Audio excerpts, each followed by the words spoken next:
अस्सलाम वालेकुम, मैं हूं अतर काज़मी और आप देख रहे हैं प्रोग्राम पावर कॉरिडोर्स। मुल्क की जो मौशी हालत है वो कितनी बुरी है, इस हवाले से हमें निगरान वज़ीर आज़म अनवार उल्लाह काकड़ साहब बार बार बताते रहे। जब उन्होंने हुकूमत संभाली, वो इक़्तिदार में आए या फिर उनको अपॉइंट किया गया, तो उन्होंने आते साथ कौम को बताया कि मुल्क के मौशी हालात ऐसे हैं कि हमें अपनी सारी तवज्जो मईशत पे देनी पड़ेगी। मुल्क के अंदर डॉलर्स नहीं हैं। उन्होंने जाके बिजनेसमैन से मुलाकात की और बहुत सारी बातें कौम को बताई। लेकिन अब हालत यह है कि गुज़िश्ता 10 रोज़ से अनवार उल्लाह काकड़ साहब मुल्क में कहीं नज़र नहीं आ रहे। जी हाँ जी, वो बैरूनी दौरे पे हैं। पहले वो अमेरिका गए, अमेरिका से वो लंदन पहुंच गए, लंदन से अब वो सऊदी अरब जा रहे हैं। उसके बाद खबरें आ रही हैं कि हो सकता है वो चाइना चले जाएं। एक ऐसा मुल्क जिसके पास डॉलर्स नहीं है, जिसकी मईशत की ये हालत है, और उसका निगरान वज़ीर आज़म जिसके पास ना कोई आईनी मैंडेट है, ना कोई कानूनी मैंडेट है, वो पूरी दुनिया घूम फिर रहे हैं। इन दौरों का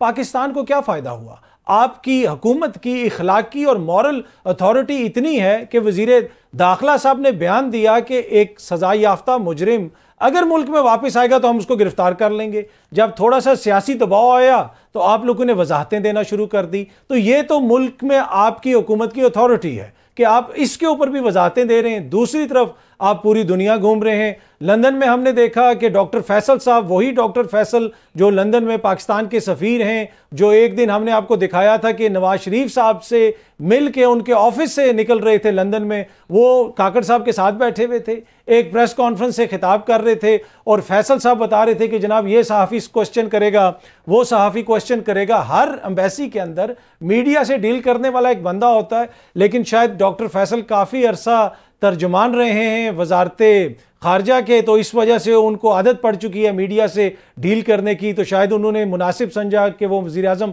साहब के साथ बैठें और उनको बताएं कि कौन से सवाल का जवाब देना है या कैसे जवाब देना है। इस तमाम बातों से कतई नज़र ये जो दौरा है, इस दौरे का खर्चा कौन उठा रहा है? काकड़ साहब की फैमिली भी हमने सुना है कि उनके साथ है। उसके साथ साथ हमने देखा कि न्यूयॉर्क में कोई सहाफ़ी भी हमें नज़र आए। उन सहाफ़ियों का खर्चा किसने दिया है? क्या ये खर्चा हुकूमत पाकिस्तान उठा रही है या काकड़ साहब अपनी ज़ाती जेब से पे कर रहे हैं? चर्चिल होटल में वो ठहरे हुए थे लंदन में, जहाँ पे मलिक अहमद खान साहब भी ठहरे हुए। तो बहुत सारे सवालात हैं कि ऐसे मौशी हालात में काकड़ साहब ने क्यों ज़रूरी समझा कि वो पहले अमेरिका चले जाएं, अपने वज़ीर ख़ारजा को भी साथ ले जाएं, वहाँ से वो बरतानिया चले जाएं, और अब जो इतलात आ रही हैं कि जी वो सऊदी अरब जाएंगे और फिर उसके बाद हो सकता है कि वो चीन भी जाएं।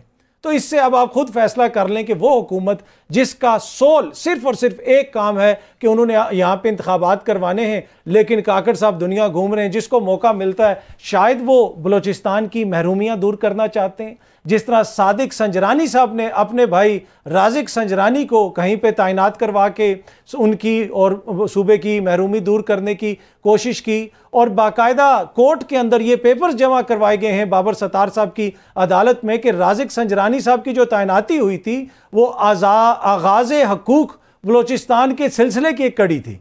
तो अब ये लगता है कि वो जो सिलसिला शुरू हुआ था बलोचिस्तान के हकूक़ के आगाज़ का, काकड़ साहब ने भी उसको जारी रखा हुआ है। अब ये बलोच अवाम की कितनी महरूमियाँ दूर हो रही हैं, सादिक संजरानी साहब ने कितनी की हैं, अगर कोई बच गई थी तो अब वो काकड़ साहब दूर करने की कोशिश कर रहे हैं। लेकिन हमें सोचने की ज़रूरत है, इस निगरान हुकूमत को सोचने की ज़रूरत है कि वो समिट जहाँ पे ना मोदी साहब गए, ना शी जिनपिंग गए, ना पुतिन साहब गए, ना बरतानिया के वज़ीर आज़म गए, लेकिन काकड़ साहब ने जाना ज़रूरी समझा, और उसके बाद फिर वो जिधर जिधर जा रहे हैं वो भी मैंने आपको बता दिया। तो इससे आप अंदाज़ा लगा सकते हैं कि हमारे हुक्मरानों की तरजीहात क्या हैं। अच्छा, दूसरी तरफ हमने ये देखा कि पनामा पेपर्स आए जिसमें एवन फील्ड के फ्लैट्स का जिक्र हुआ।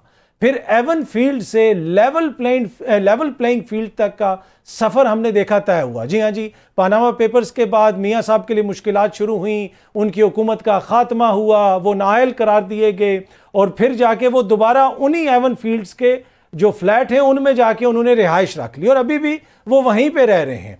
अब अभी तक उन्होंने जो उसकी मनी ट्रेल दी या नहीं दी वो एक अलग बहस है, लेकिन ये जो सफ़र है एवन फील्ड से लेवल प्लेइंग फील्ड तक का, ये कैसे तय किया नून लीग ने? इसमें मुज़ाहमती बयानिया भी था, वोट को इज्जत देने की बातें भी थी, लेकिन आखिर ऐसा क्या हुआ कि वो नवाज शरीफ जो किसी दौर में सिस्टम को शायद काबिल कबूल नहीं थे, अचानक वो काबिल कबूल हो गए और एवन फील्ड से उठ के मियाँ साहब अब वापस लेवल प्लेइंग फील्ड में लैंड करने वाले हैं आने वाले प्रोग्राम्स में। और आज के प्रोग्राम में हम इस हवाले से कुछ इंकशाफात भी करेंगे, कुछ चीज़ें आपके साथ शेयर भी करेंगे और उसके साथ साथ अपने मेहमानों से इस हवाले से गुफ्तगू भी करेंगे। और इसी सिलसिले की कड़ी में आज सब हमें ज्वाइन किया है नून लीग के सीनियर रहनुमा मोहम्मद जुबैर साहब ने। अस्सलाम वालेकुम जुबैर साहब, thank you so much sir, आपने हमें ज्वाइन किया। जी, thank you for inviting me. अच्छा सर, मियां साहब की वापसी की जो ही खबरें आना शुरू हुई, साथ ही ऐसे लगा कि पार्टी के अंदर किसी किस्म के इख्तलाफात हैं। शायद खाकान अब्बासी साहब की तरफ से भी कुछ इस तरह की बातें की गई, उनको लंदन नहीं बुलाया गया। तो क्या ये अज्यूम करना दुरुस्त होगा कि इस वक्त नून लीग के अंदर किसी ना किसी सतह के ऊपर कोई ना कोई इख्तलाफ है? देखें, एक तो शायद खाकान अब्बासी या मिर्जा इस्माइल का थोड़ा सा केस डिफरेंट है, उनके इख्तलाफात वो पब्लिक में एयर कर रहे हैं। अदरवाइज पार्टी में ओपिनियन जाहिर है बहस भी होती है, दो राय भी होती हैं, और उसके बाद फाइनली जो भी मियां नवाज शरीफ फैसला करते हैं सब उसको एक्सेप्ट भी करते हैं, बहस होती है। तो वो PMLN में मेरा ख्याल है कोई ऐसा कोई इशू नहीं है जिस तरफ आप इशारा कर रहे हैं कि कोई इख्तलाफात हैं। शायद खाकान अब्बासी को एक्सेप्ट करता हूँ मैं, या मिर्जा इस्माइल को, उनके रिजर्वेशंस डिफरेंट है, इसी वजह से आके वो पब्लिक में रिजर्वेशंस अपनी बताते हैं। ठीक। अच्छा सर, हमने देखा कि मियां साहब इस मुल्क से गए और जब वो पानामा पेपर्स का सारा सिलसिला शुरू हुआ, उसकी एक तवील लंबी तारीख है, उसमें तो हम नहीं जाएंगे।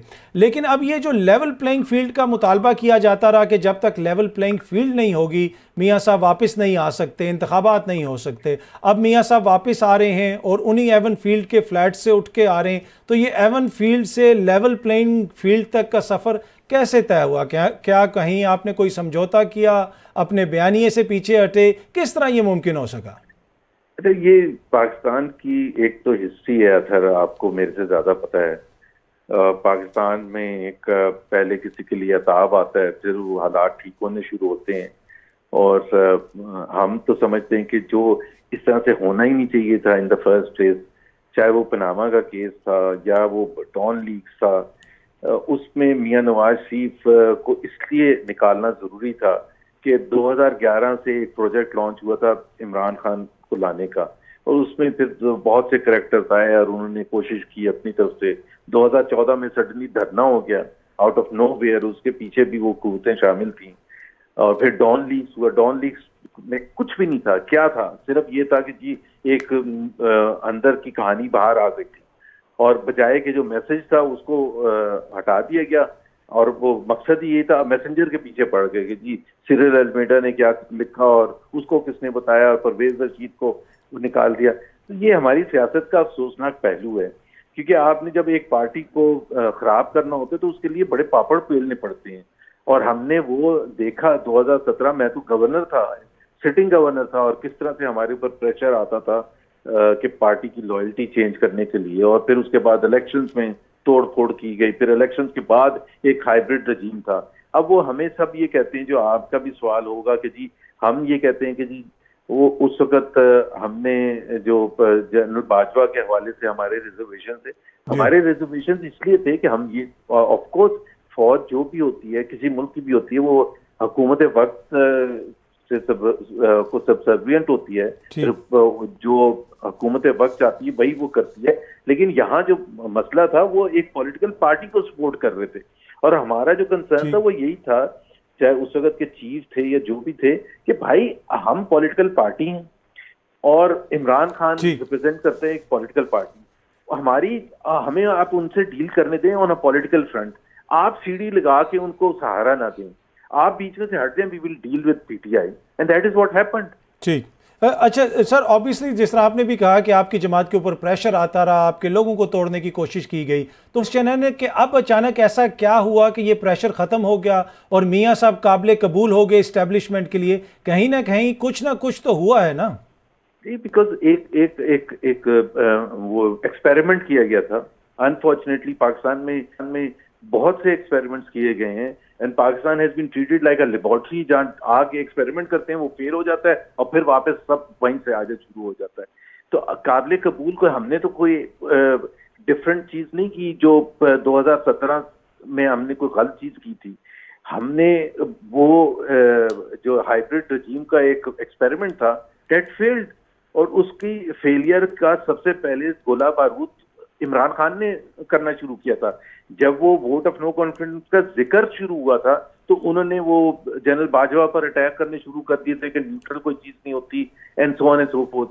तो हमारे लिए तो ये था कि जी हमें लेवल प्लेइंग फील्ड, हम ये नहीं कह रहे कि हमें पीटीआई से ज्यादा कोई आप सहूलतें दें, हम सिर्फ ये कह रहे हैं कि हमें उसी तरह से पॉलिटिक्स करने दें। एक वक्त था कि मरियम नवाज का जो नाम था वो टिकर नहीं चलता था, आपको भी पता है, 2019 में की बात है, 2018 की बात है, बाकी कवरेज तो छोड़ दें।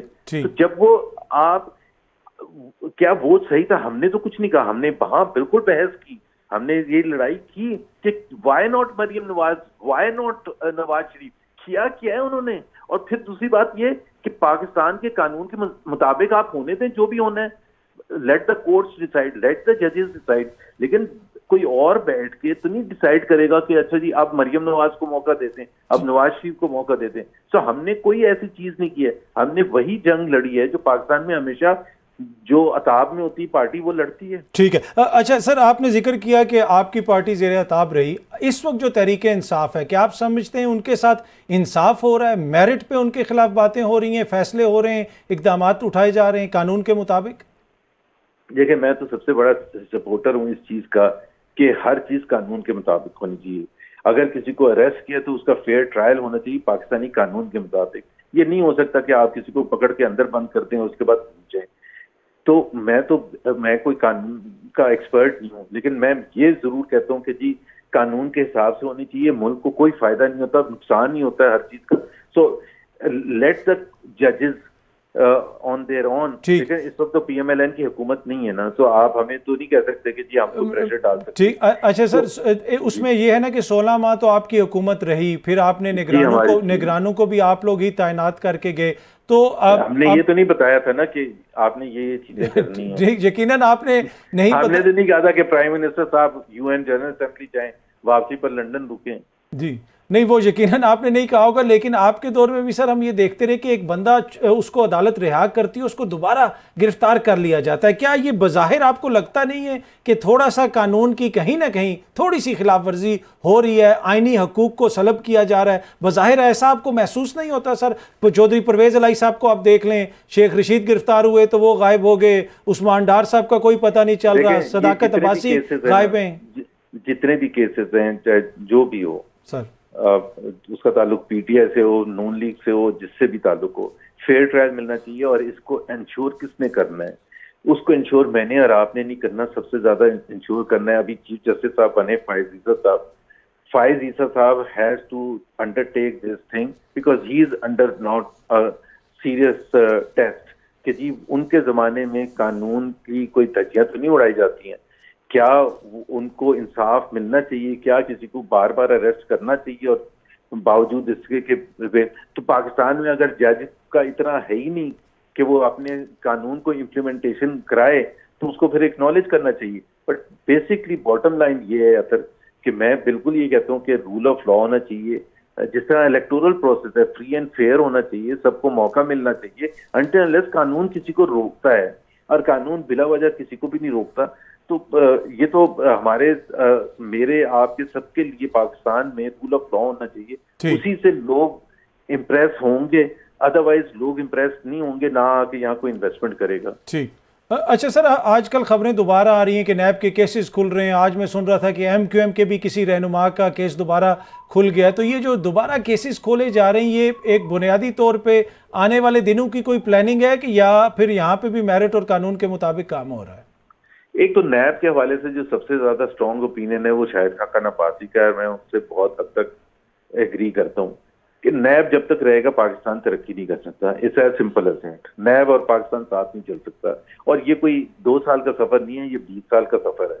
नैब 99 में बनी थी। और फिर सबसे बड़ी बात होती है अथर, जो अभी हम रूल ऑफ लॉ की बात कर रहे थे, जरदारी साहब के जमाने में भी यही नैब था, लेकिन उसका इस्तेमाल कभी उस तरह से नहीं हुआ था जिस तरह से इमरान खान के जमाने में शुरू हुआ था। सो क्वेश्चन ये है कि नैब जो है अगर वो दोबारा आ गया है, चीफ जस्टिस साहब जो जाते जाते इसको रिस्टोर करके गए थे, इससे किसी को फायदा नहीं होगा। अब हमने खलूस के साथ, पीटीआई के साथ कोशिश की थी उसको उसमें चेंजेस लाने के लिए, लेकिन उन्होंने उसको फिर सियासी तौर पर इस्तेमाल किया कि जी हम कह रहे हैं 50 करोड़ तक करप्शन करने दे। ये हमने नहीं कहा था। मेरा तो देखिए मेरा बैकग्राउंड जो है वो फाइनेंस है, इकोनॉमी है, बड़ा सिंपल सा है। दुनिया के हर मुल्क में इदारे होते हैं ऑन अ रेगुलर बेसिस जो आपके फाइनेंशियल एस्पेक्ट को देखते हैं। अगर इंडिविजुअल्स हैं उसको एफबीआर देखता है, कंपनीज हैं उसको एफबीआर भी देखता है, एसईसीपी भी देखता है, स्टेट बैंक ऑफ पाकिस्तान भी देखता है। तो वो जब इदारे मौजूद हैं उसको बीफ अप करें ना, उसके रिसोर्सेज को स्ट्रॉन्ग करें ताकि कोई बच के निकल ही नहीं सकता। ये ऊपर पहले आप एफबीआर को खुश करें, फिर वो एक इलेक्शन कमीशन की वो होती है, इलेक्शन कमीशन में आपने अपने असासे जाहिर करने। इलेक्शन कमीशन के पास कोई रिसोर्स ऐसा नहीं है जो ये डिटरमिन कर सके कि अतर काजमी ने जो अपने असासे दिए हैं वो सही दिए या नहीं दिए। वो कर ही नहीं सकता, उसके पास रिसोर्सेज ही नहीं है जो एफबीआर के पास है। तो हमने एक लेयर, 2 लेयर, 3 लेयर बनाई हुई है और हम सब खुश होते हैं कि पता नहीं अब क्या अकाउंटेबिलिटी होगी। 1958 से शुरू होके आज ये वक्त आ गया और करप्शन ऊपर ही जा रही है। ठीक है। अच्छा सर, आखिर में आपसे पूछना चाहूँगा, आपने कहा कि आप शाहिद खाकान अब्बासी साहब से जो नैब का मामला है उस पर एग्री करते हैं, तो शाहिद खाकान अब्बासी साहब अगर कोई नई जमात बनाते हैं, नई जमात में जाते हैं, तो क्या आप उसमें उनको जाके ज्वाइन करेंगे, उसमें भी उनसे एग्री करेंगे या नहीं?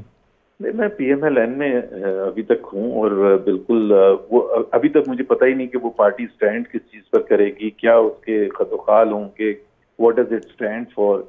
देखिए नई पार्टी का आसानी ये होती है, जैसे पीटीआई जब नई पार्टी थी, हुकूमत में नहीं आई थी, तो सबकी खराबियों पर सबको क्रिटिसाइज कर सकती थी कि उन्होंने ये किया। कोई कॉन्ट्रडिक्शन कोई नहीं होती है, कभी हुकूमत में ही नहीं आए। जब आप एक दफा हुकूमत में आ जाते हैं तो फिर कॉन्ट्रडिक्शंस भी होती हैं, पॉलिसी कॉन्ट्रडिक्शंस होती हैं, लीडर्स की स्टेटमेंट्स के हवाले से कॉन्ट्रडिक्शन होती है। तो अभी तक तो हमें पता ही नहीं हुआ है। ऑब्वियसली आई होप कि वो पीएमएलएन छोड़ के ना जाए, क्योंकि वो अगर यहाँ 35 साल रहे हैं तो और 10-15 साल रह लें तो ज्यादा अच्छा होगा। ठीक है मोहम्मद जुबैर साहब, बहुत बहुत शुक्रिया sir, thank you so much. अब हमें स्टूडियो में ज्वाइन किया है सेनेटर हमायूं मोहम्मद साहब ने। सर बहुत बहुत शुक्रिया, thank you so much join करने का। उनके साथ बैठे हैं सेनेटर बहरामंद तंगी साहब, आपका भी बहुत शुक्रिया। पीपल्स पार्टी से आपका ताल्लुक है, हमायूं मोहम्मद साहब का पाकिस्तान तहरीक इंसाफ से ताल्लुक है। और स्काइप पे हमें ज्वाइन कर रहे हैं माहिर कानून एडवोकेट जहांगीर जदून साहब। जदून साहब सर आपका भी बहुत बहुत शुक्रिया, थैंक यू ज्वाइन करने का। अच्छा हमायूं साहब, सर मैं आपसे शुरू करना चाहूँगा कि हमने ये देखा कि जब निगरान हुकूमत आई, पिछली हुकूमत गई, मौशी हालात कोई दुरुस्त नहीं थे। इन्होंने आते साथ मईशत के ऊपर बड़े लेक्चर दिए पूरी कौम को कि मईशत किस तरह दुरुस्त करनी है। बिजनेसमैन से भी मुलाकातें की और वहाँ पे कहा कि गैस बिजली पे नहीं, मैं किसी और ही सफ़र पे तुम लोगों को लेके जाना चाहूँगा। ये बाकायदा उन्होंने कहा कि मैं किसी और सफ़र पे आपको लेके जाना चाहता हूँ। अब 10 दिन हो गए हैं, काकड़ साहब मुल्क में नहीं है। सुना था कि एक ऑफिशियल दौरे पे वो अमेरिका जा रहे हैं, वहाँ से वो लंदन चले गए, अब खबरें आ रही हैं कि हो सकता है वो सऊदी अरब चले जाएं। क्या ऐसे मौशी हालात में निगरान वज़ीर आज़म का ऐसे दुनिया में घूमना, क्या इसका कोई सेंस बनता है? बिस्मिल्लाहिर्रहमानिर्रहीम। देखिए मेरा एक सबसे पहले तो जो इन्होंने कहा ना कि हम आपको एक नए सफ़र में लेकर जा रहे हैं, तो मुझे ये नहीं पता कि वो इंग्लिश का या उर्दू का सफ़र है, क्योंकि एज ऑफ नाउ वो इंग्लिश का सफ़र ज़्यादा लगता है, उर्दू का कम लगता है। उर्दू का सफ़र वो कर रहे हैं, वो मुल्क को इंग्लिश का सफ़र करा रहे हैं, ठीक है। अच्छा, अब बात आ जाती है कि ये सारा जो पाकिस्तान के अंदर जो मौशी हालात हैं, देखिए पाकिस्तान के अंदर मौशी हालात जो हैं वो आपको एशियन डेवलपमेंट बैंक के उस बात से नज़र आ जानी चाहिए कि जब तक पॉलिटिकल स्टेबिलिटी नहीं आएगी, वो नहीं है। पॉलिटिकल स्टेबिलिटी टोटल आएगी जब इलेक्शंस होंगे। इलेक्शंस, अब आपकी बात आ जाए तो इलेक्शंस पे, इलेक्शंस में जैसे बाज़ लोग कहते हैं, और ये निगरान वज़ीर आज़म, हालांकि ये उनके डोमेन से बाहर की बात है, लेकिन उन्होंने कहा है कि अगर पाकिस्तान तहरीक इंसाफ नहीं होगी या चेयरमैन पीटीआई नहीं होंगे, फेयर इनफ, उनकी विश हो सकती है या उनका हो सकता है, लेकिन ये उनके इख्तियार नहीं है कि इस पर कोई कमेंट करे।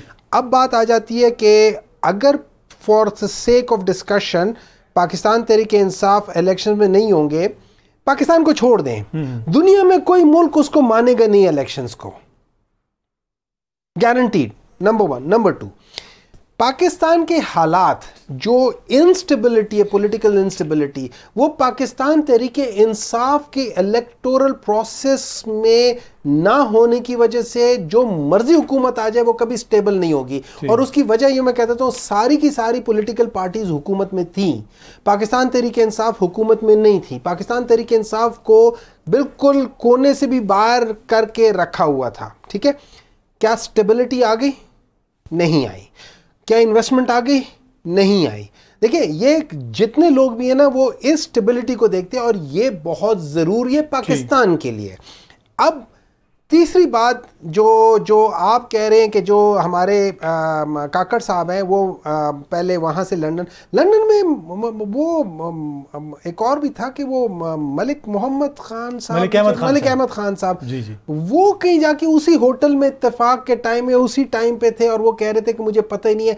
अब उस जैसे बंदे को उस टाइम पे उस होटल में होना और उनको ये पता ना हो कि इस होटल में पाकिस्तान का प्राइम मिनिस्टर ठहरा हुआ है, या तो हमारे माथे पे कुछ बहुत बड़ा लफ्ज नजर आ रहा है उनको, और या आदतन वो झूठ बोलते हैं। ये झूठ पाकिस्तान के हर प्रॉब्लम की जड़ है। तो वैसे काकड़ साहब का क्या दौरा लंदन होना चाहिए था? उन्होंने क्या अचीव किया है वहां से? कौन सा इन्वेस्टमेंट ऐसी लेके उनका दौरा लंदन इसलिए जरूरी है, जैसे मैंने सुना है, अब इसमें बहुत सारे लोग, खासतौर पे हमारे जो पीपल्स पार्टी वाले लोग हैं, उन्होंने भी बहुत कहा हुआ है कि उन्होंने बाकायदगी से लोगों के सामने और किसी एंकर के सामने ये एतराफ़ किया है कि वो इंटरेस्टेड है पाकिस्तान मुस्लिम लीग नून के टिकट लेने में या शमूलियत में। जैसे राजा रियाज साहब थे, उन्होंने लीडर ऑफ अपोजिशन बनने से पहले कहा था कि मैं पाकिस्तान मुस्लिम लीग नून का टिकट लूंगा। ठीक है, तो इसी वजह से पाकिस्तान मुस्लिम लीग नून ने उनको बनवा दिया लीडर ऑफ अपोजिशन। तो अब क्या हो गया, leader of the house and leader of opposition दोनों नून लीग के हैं। और ये बुनियादी तौर पे बलूचिस्तान के अंदर और उसके साथ उनकी वजह से अब आप ये देख लेना, कड़ी से कड़ी चलाए, leader of the house, leader of the opposition, दोनों नून लीग के, जहां से एड्रेस आता है नून लीग का, जिसको बनाया है नून लीग का।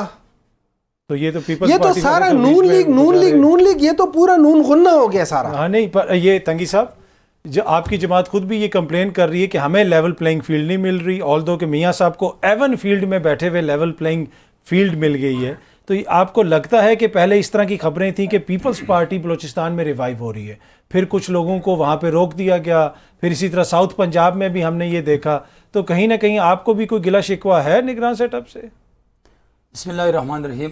काज़मी साहब, बिलावल भुट्टो जरदारी साहब का लेवल प्लेइंग फील्ड का जो मुतालबा है वो तमाम जमातों के लिए है, और मैं समझता हूँ कि तमाम जमातों को बराबरी की बुनियाद पर इलेक्शन में हिस्सा लेना दे, ताकि तमाम जमातों को वो मौके प्रोवाइड हो कि उसमें आज़ादाना माहौल में वो अपने इलेक्शन कैंपेन करे। 2018 में तमाम जमातों को 4 दीवार तक महदूद किया और एक जमात को जलसे करने दी, और फिर खैबर पख्तूनख्वा एक दफ़ा फिर मेरे लीडरशिप और मेरे मुख्तलिफ वर्करों के खून से सुर्ख हो गया। तो ये आपको याद है। तो अगर मेरे चेयरमैन बिलावल भुट्टो जरदारी साहब ने ये डिमांड किया है तो मेरे ख्याल में इसमें कोई कबाहत नहीं है। और जहाँ तक बलूचिस्तान में लोगों का आना और फिर मना किया गया है, तो ये तो आप मुझे बताएंगे कि किसने उनको मना किया है। मैं समझता हूँ कि देखिए, इस वक्त खैबर पख्तूनख्वा में, पंजाब में, सिंध में, बलूचिस्तान में लोग पीपल्स पार्टी में आ रहे हैं, लेकिन वो लोग नहीं हैं जो 9 मई के दहशतगर्दी में मुलविस हैं। वो लोग नहीं हैं जिसने मेरे अफवाज पाकिस्तान, आईएसआई और सिक्योरिटी एजेंसीज को कमज़ोर बदनाम करने की नाकाम कोशिश की है। वो लोग हैं जो जमहूरियत पसंद लोग हैं, वो लोग जो है जो मुहिब वतन लोग हैं, वो लोग हैं जो डेमोक्रेटिक प्रोसेस पे यकीन रखते हैं।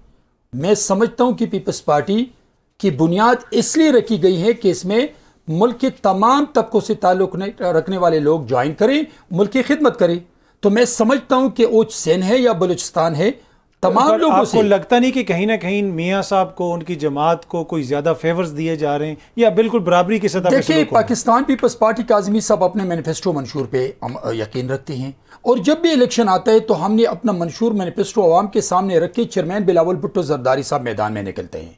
हमने तो 17 MNC भी अपोजिशन किया है ना, और हमने जब हुकूमत अपनी पार्टी की भी ली है और जब छोटे मार्जिन से हमने अगर इलेक्शन हुकूमत ली है तो हमने इत्तेहादी जमातों को मिलाकर, इसलिए कि हम समझते हैं इस वक्त पाकिस्तान की हालात को कि एक पार्टी जो मुश्किलात है वो नहीं निकाल सकते हैं।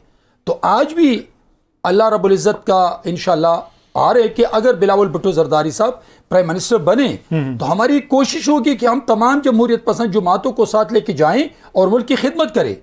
ऐसा नहीं है जो मेरे इदारों को आज तकसीम कर रहे हैं, मेरे इदारों पर इल्जामात लग रहे हैं। ये आप नवाज शरीफ साहब की बात कर रहे हैं? मैं तमाम मुहिब्बतन जमातों को, सियासी जमातों की बात करता हूँ। नहीं, वो नवाज शरीफ साहब कह रहे हैं ना वो एहतसाब करेंगे, वो जर्नैलों के नाम ले रहे हैं। देखिए आप उससे एग्री करते हैं? देखिए मेरी बात सुने, ये तो आप उनके आदमी से पूछ सकते हैं कि वो आपको जवाब दे दे, लेकिन जिन लोगों ने ये सवाल मेरे शहीद बीबी से भी किया गया था कि आपने तो नवाज शरीफ के बारे में ये कहा था, आज आप उनके साथ चार्टर ऑफ डेमोक्रेसी साइन कर रहे हैं, तो शहीद बीबी ने जवाब दिया कि बिल्कुल, लेकिन आज वो ये नवाज शरीफ नहीं है, इसने जमहूरियत के लिए कुर्बानी दी है। तो मैं समझता हूं कि इस मुल्क में जमहूरियत पसंद जमाती भी हैं, जमहूरियत के लिए कुर्बानी भी दी है, तो हम समझते हैं कि तमाम जमातें मिलकर इस मुल्क को मुश्किलात से निकालें। ठीक है जदून साहब, आप माहिर कानून हैं, अभी मियां साहब की जो वापसी का सिलसिला है, जब से खबरें आना शुरू हुई एक चीज़ बार बार सामने आ रही है कि वो आएंगे तो किस किस्म के कानूनी मसाइल का उनको सामने हो सकता है। उनकी जमात ये कह रही है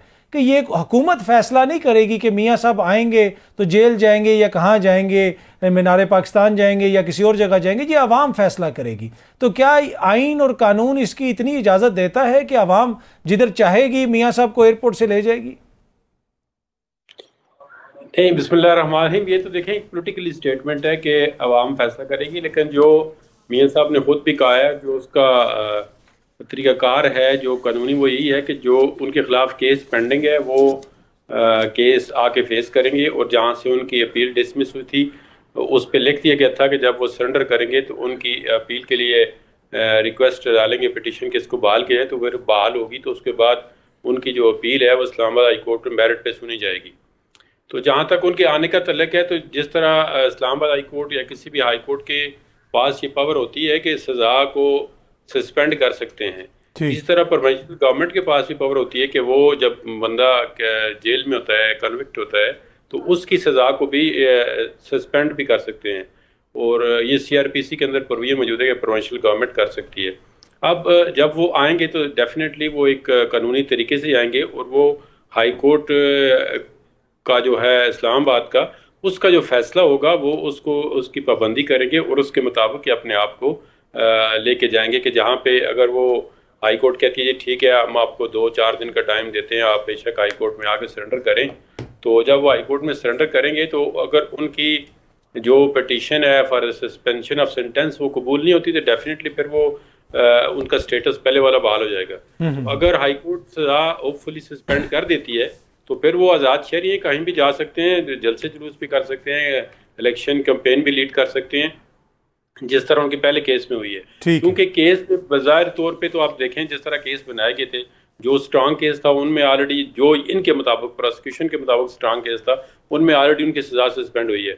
और ये दूसरा केस जो है ये अरशद मलिक साहब जज साहब चले गए हैं इस दुनिया से, अल्लाह उनकी बख्शिश करे, तो उन्होंने खुद कहा था जी कि मुझ पर इतना प्रेशर था कि आप दोनों केसों में इनको सजा दें, तो मैंने एक केस में इनको बरी कर दिया और दूसरे में सजा दे दी है। तो उनकी वीडियो रिकॉर्ड पे है, सारी दुनिया ने देखी हुई है।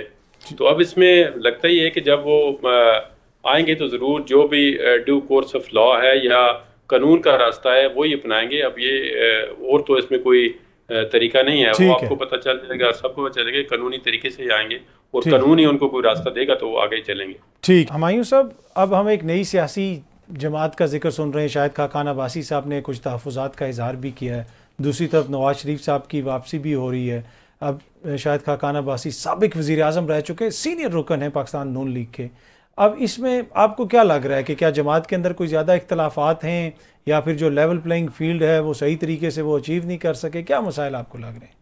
देखिए जी, इस तरह है कि मैं तो ये समझता हूँ कि 2006 से लेकर 2016 के दरमियान में हम लोग या पाकिस्तान मुस्लिम लीग जो कोशिश करती थी वो एवन फील्ड के बारे में कोशिश करती थी। 2018 के बाद वो लेवल प्लेइंग फील्ड के बारे में, लेकिन फील्ड उनको ज़रूर चाहिए, चाहे वो एवन फील्ड हो चाहे वो लेवल प्लेइंग फील्ड हो। ये जो अब मियां साहब को लेवल प्लेइंग फील्ड मिली है और एवन फील्ड से वो सीधे लेवल प्लेइंग फील्ड उधर आ रहे हैं, लेवल प्लेइंग। अच्छा, ये इसकी क्या वजह है? लेवल प्लेइंग फील्ड हमने सबसे पहले कब सुना था? हमने ये 2-3 साल में सुना है ना। और कौन कहता था? मरियम नवाज साहिबा कहती थी।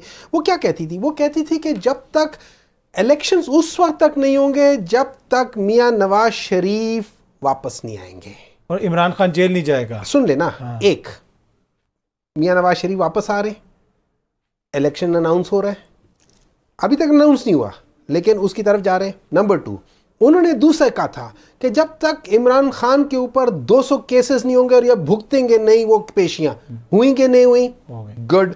तीसरा उन्होंने कहा था जब तक ये जेल नहीं जाएंगे, जेल चले गए, हालांकि कोई केस उन पे है नहीं, कोई केस नहीं है। नंबर 4 उन्होंने कहा था कि जब तक ये डिस्क्वालीफाई नहीं होंगे, जब तक डिस्क्वालीफाई नहीं होंगे उस वक्त तक डिस्क्वालीफाई भी उनको कर दिया है।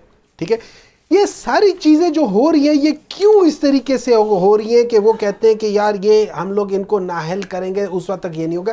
ये सारी चीजें अगर आप इनको आपस में जोड़ना शुरू कर दे तो फिर पता चलता है कि क्या है। रही बात आपने जो बात की है कि शायद खाकान अब्बासी और अपने खोकर साहब और साथ मिफ्ता और बाकी चंद एक लोग वो कर रहे हैं। एक और ये पहले एक लॉन्च हुई थी IPP, वो IPP फ्लॉप हो गई, फिर उन्होंने लॉन्च किए PTIP, वो भी ख़त्म हो गई। ठीक है, अब उन्होंने ये चौथी चीज़ लॉन्च कर रहे हैं। नंबर 7 वो आपकी जमात से भी राब्ते हुए हैं, कहा जा रहा है कि उधर से भी कुछ लोग इसमें शामिल हो सकते हैं। देखिए वो जो IPP में गए थे हो सकता है वो वहाँ से उधर चले जाए, वहाँ पे फेल हो गया। हम नहीं, मुझे नहीं मालूम PTI में कोई है, मेरा नहीं ख्याल कि कोई होगा, हो सकता है चंद एक चले जाए, आई डोंट नो। लेकिन अगर कोई जा रहे हैं तो पता चल जाएगा और उनके जाने ना जाने से कोई फर्क नहीं पड़ेगा। पाकिस्तान तहरीक इंसाफ को फर्क नहीं पड़ेगा। अगर आप चले गए तो असर नहीं पड़ेगा। किस मैं? हाँ, मैं आप जा सकते, मैं नहीं जा सकता। ठीक है ना? हाँ। अच्छा, एक चीज और बात है, जब हम ये जो शायद खाकान अब्बासी वो शख्स हैं कि जिनके दौर में मियां नवाज शरीफ साहब नाअहल हुए थे, he was the prime minister. ठीक है ना? वो नाअहल हुए थे तो ये प्राइम मिनिस्टर बन गए थे, मतलब ये इतने सीनियर बंदे। अच्छा, नंबर 2, ये इस हुकूमत का हिस्सा था जो कि पाकिस्तान की हिस्ट्री की सबसे ज्यादा नालायक तरीन, निकम्मी तरीन, हर लिहाज से तरीन हुकूमत थी, जिसने 6.1 GDP को ला के फेंक दिया 0.28 GDP पे। ठीक है, ये वाइट पेपर है उस हुकूमत में, क्योंकि इन्होंने कहा है, पहले उनकी बात सुने, उन्होंने कहा है कि ये जो 126 के जो बिल पेश हुए थे ना जिसमें यूनिवर्सिटीज की थी, उन्होंने कहा था कि एक सेनेटर ने, एक MNA ने, और यहां तक उन्होंने इल्जाम लगाया स्पीकर के ऊपर कि 25-25 करोड़ रुपए लिए हैं। ठीक, जो मिनिस्टर थे हायर एजुकेशन कमीशन के, वो कहते रहे हैं कि इन लोगों के कागजात पूरे नहीं हैं, लेकिन वो पास होते गए हैं। ठीक है, ये सारी चीजें ऑन रिकॉर्ड है। फिर अभी एक और वाइट पेपर, वो कहते हैं हमें इनके, अगर ये नहीं कर सकते थे, इनकी कैपेसिटी नहीं थी, नाअहल थे, नालायक थे, निकम्मे थे, नहीं कर सकते थे, तो 8-10 महीने क्यों वेट किया? पहले करवा लेते इंतखाब। ठीक है, वेट इसलिए किया कि ये लोग, इन लोगों ने जो पाकिस्तान तहरीक इंसाफ को इसलिए नहीं हटाया कि पाकिस्तान तहरीक इंसाफ गलत सिमत पे चल रही थी। अगर आप डाटा देखते जाएं, 2021 में 5.74, 2022 में 6.1, पाकिस्तान तहरीक इंसाफ तो हर चीज बेहतर जा रही है। इसलिए कि इनको पता था कि अगर ये आखिरी साल रह जाते तो 7 GDP को भी टच कर सकता था।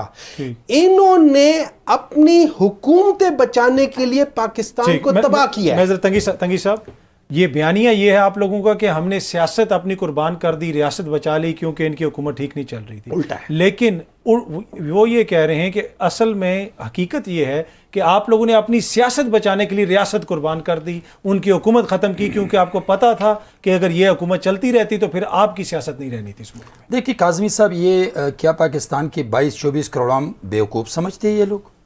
नहीं, वो इतने बेवकूफ़ हैं या इतने ना समझते हैं।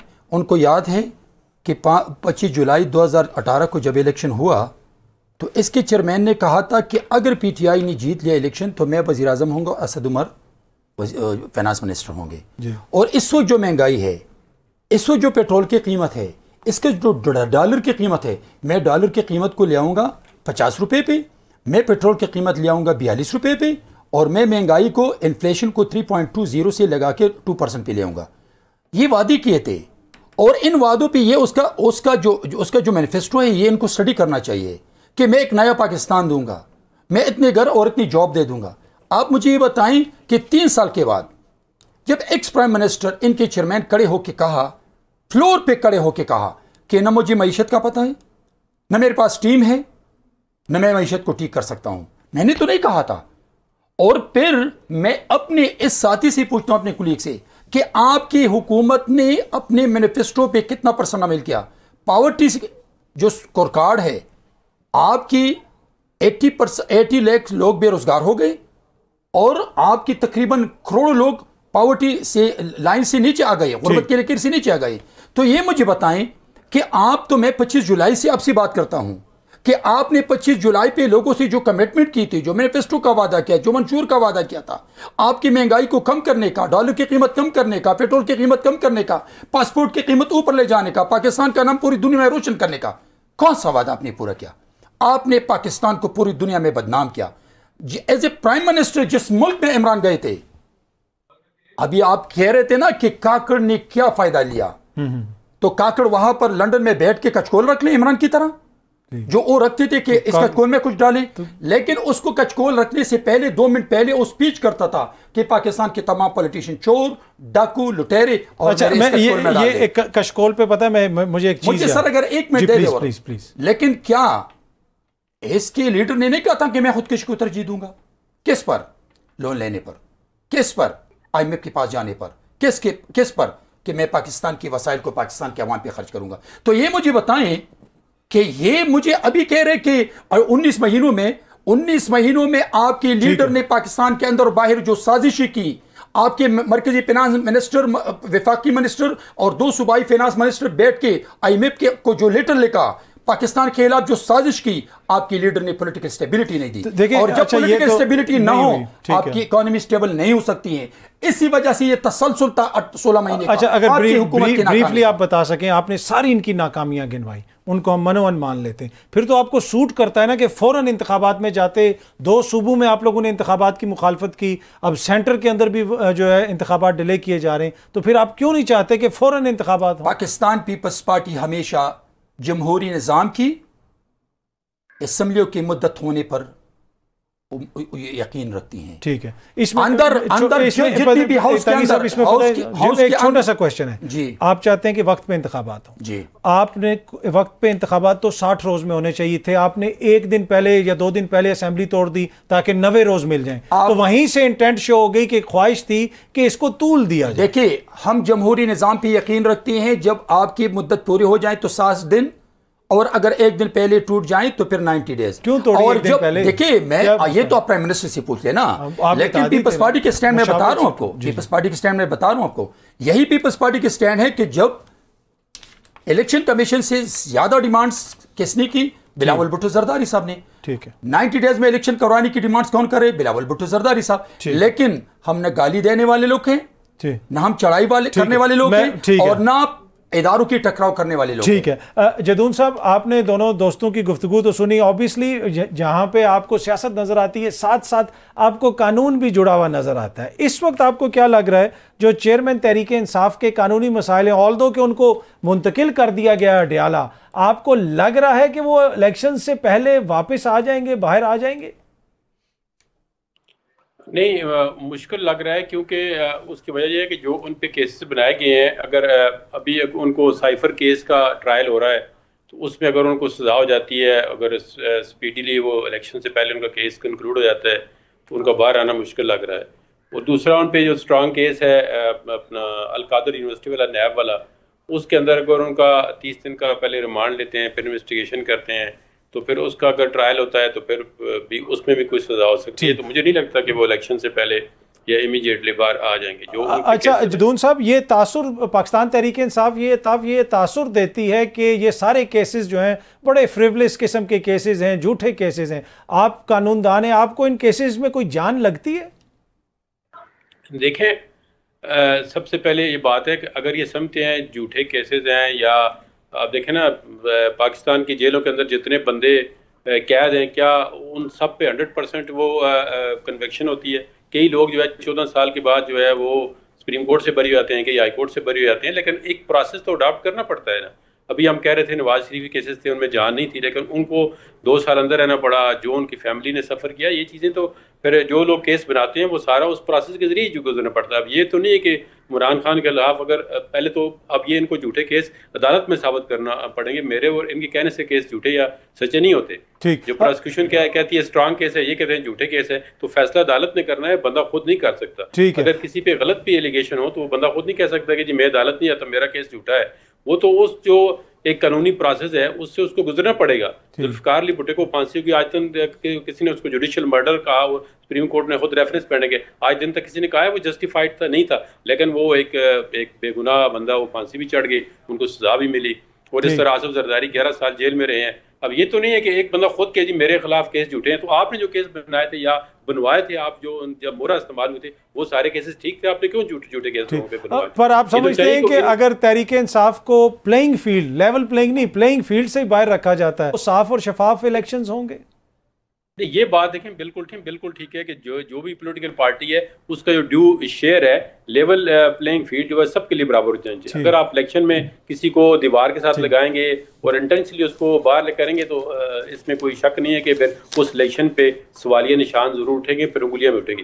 वो देखें ना, वो एक अलग बात है कि एक बंदा अगर उसको सजा नहीं है तो वो जेल के अंदर से भी इलेक्शन लड़ सकता है। अगर वो डिसक्वालीफाई नहीं है, वो कन्विक्ट नहीं है, तो वो जेल के अंदर से, कई लोग आपको पता है पाकिस्तान की तारीख में जेल के अंदर से भी इलेक्शन लड़े हैं, उन्होंने ज्यादा वोट ले लिए हैं।